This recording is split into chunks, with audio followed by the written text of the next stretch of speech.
हरे कृष्ण कृष्ण कृष्ण हरे हरे, हरे राम राम राम हरे हरे। ओम नमो भगवते वासुदेवाय। आप सभी का पुनः मेरे चैनल आध्यात्मिक मार्ग में स्वागत है। अगर आप मेरे चैनल पर नए हैं तो सब्सक्राइब जरूर से कीजिएगा। आप सभी को इस तरह के वीडियोस लगातार मेरे चैनल पर मिलती रहेंगी। और आप सभी को जैसे पता है कि आज 19 अप्रैल 2024 यानी कि चैत्र माह की शुक्ल पक्ष की एकादशी का दिन है, जिसे कामदा एकादशी कहा जाता है। यूं तो आप सभी जानते हैं कि एकादशी केवल मात्र एक ऐसा व्रत है जिसके करने से आपके हर पाप का नाश होता है। जितना श्रेष्ठ फल एकादशी के व्रत करने से मिलता है, किसी भी व्रत से नहीं मिलता। तो इसी क्रम में कामदा एकादशी आती है, जिसके करने से आपको बुरी से बुरी योनि से मुक्ति मिलती है, आपके पाप का नाश होता है और अंत में वैकुंठ धाम आपको प्राप्त होता है। तो ज्यादा इसका वीडियो को लंबी ना करते हुए आइए हम कामदा एकादशी व्रत की जो कथा है उसका आरंभ करते हैं, जो कुछ इस प्रकार है। एक समय धर्मराज युधिष्ठिर ने श्री कृष्ण जी से पूछा, हे जनार्दन, आप कृपा करके चैत्र मास के शुक्ल पक्ष की एकादशी का नाम, व्रत, विधि विधान विस्तार पूर्वक वर्णन कीजिए। श्री कृष्ण भगवान ने कहा, हे युधिष्ठिर, एक समय राजा दिलीप ने भी गुरु वशिष्ठ जी से यही प्रश्न किया था।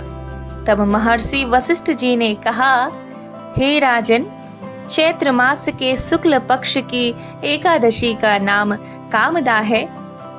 जिस प्रकार अग्नि सूखे काठ को जलाकर भस्म कर देती है, उसी प्रकार इस कामदा एकादशी के व्रत के करने से मनुष्य के समस्त पाप नष्ट हो जाते हैं और पुत्र की प्राप्ति होती है।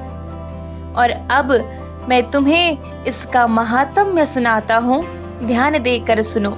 इस प्रकार जो गुरु वशिष्ठ थे, उन्होंने राजा दिलीप को इस एकादशी की कथा सुनाना आरंभ किया। प्राचीन काल में भोगीपुर नामक एक नगर था। उस नगर में राजा पुंडरीक राज्य करता था। वहां पर अनेक गंधर्व और अप्सराएं निवास करती थी। उस नगर में ललिता और ललित नाम के दो स्त्री पुरुष रहते थे, जो अत्यंत धनवान प्रतिष्ठावान थे। उन दोनों में इतना घनिष्ठ प्रेम था कि अलग हो जाने पर वे अत्यंत व्याकुल हो जाते थे। एक समय की बात है कि राजा पुंडरीक अनेक गंधर्वों सहित एक सभा में क्रीड़ा कर रहे थे। उसी समय वहां पर ललित नामक गंधर्व भी सबके सामने गाना गा रहा था, किंतु उस समय वहां पर उसकी स्त्री ललिता नहीं थी, जिसके कारण वह ललित गंधर्व उसकी स्मृति में मगन हो रहा था। इसी ध्यानावेश में उसे अपने गाने की ओर ध्यान न रहा और असुद्ध गाने लगा। इसकी शिकायत नागराव कर्कोटक ने राजा पुंडरीक से कर दी, जिसके कारण राजा को बड़ा क्रोध आ गया और उसने ललित को श्राप देते हुए कहा, अरे दुष्ट, तू मेरे समक्ष गाते हुए भी अपने प्रियतमा की स्मृति में विभोर है, इसलिए मैं तुझे श्राप देता हूँ कि तू मांस भक्षी और नर भक्षी राक्षस हो जा। तूने यह महापाप किया है, अतः तू अपने कर्म का फल भोग। पुंडरीक के श्राप से ललित गंधर्व उसी समय राक्षस बन गया। ललित राक्षस हो जाने पर बहुत दुखी हुआ। अनेक दुखों को उठाता हुआ वह अपने कर्म के फल को भोगने लगा।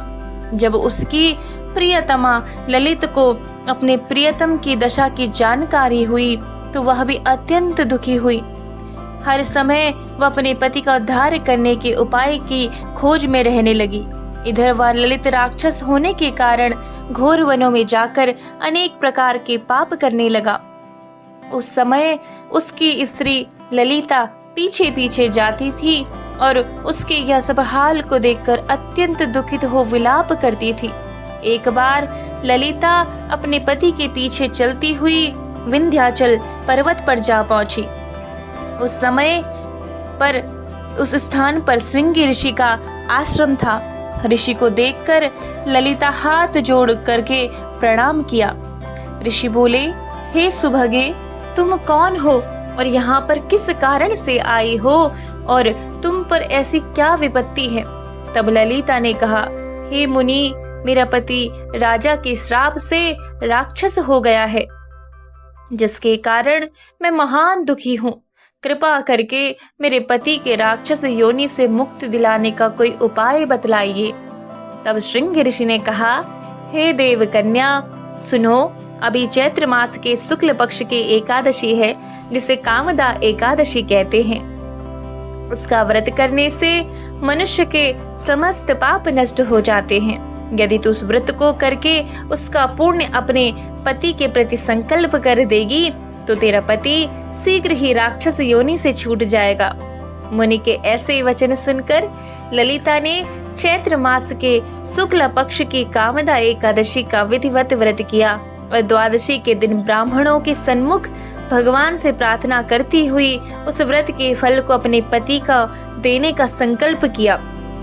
संकल्प करते ही पति राक्षसी योनि से मुक्त हो गया और इस प्रकार ललिता द्वारा कामदा एकादशी के व्रत के प्रभाव से उसके पति ललित की राक्षसी योनि छूट गई। तब वह अनेक सुंदर वस्त्र आभूषणों से अलंकृत होकर अपनी प्रियसी ललिता के साथ आनंद से विहार करने लगा। श्री कामदा एकादशी के प्रभाव से वह दोनों पहले की अपेक्षा अब और भी सुंदर और आकर्षक हो गए। पुष्पक विमान पर बैठकर स्वर्गलोक को चले गए।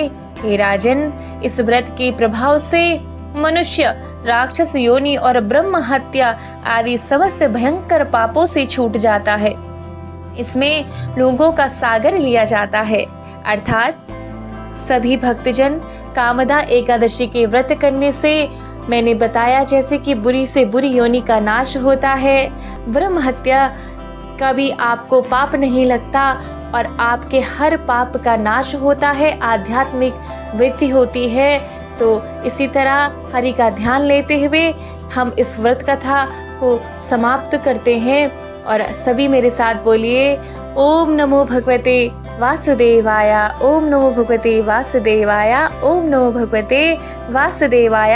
हरि आपका कल्याण करे, आपको सुख संपत्ति ऐश्वर्य दे, सांसारिक का हर सुख प्राप्त करे जो आध्यात्मिक मार्ग के साथ हो। ओम नमो भगवते वासुदेवाय।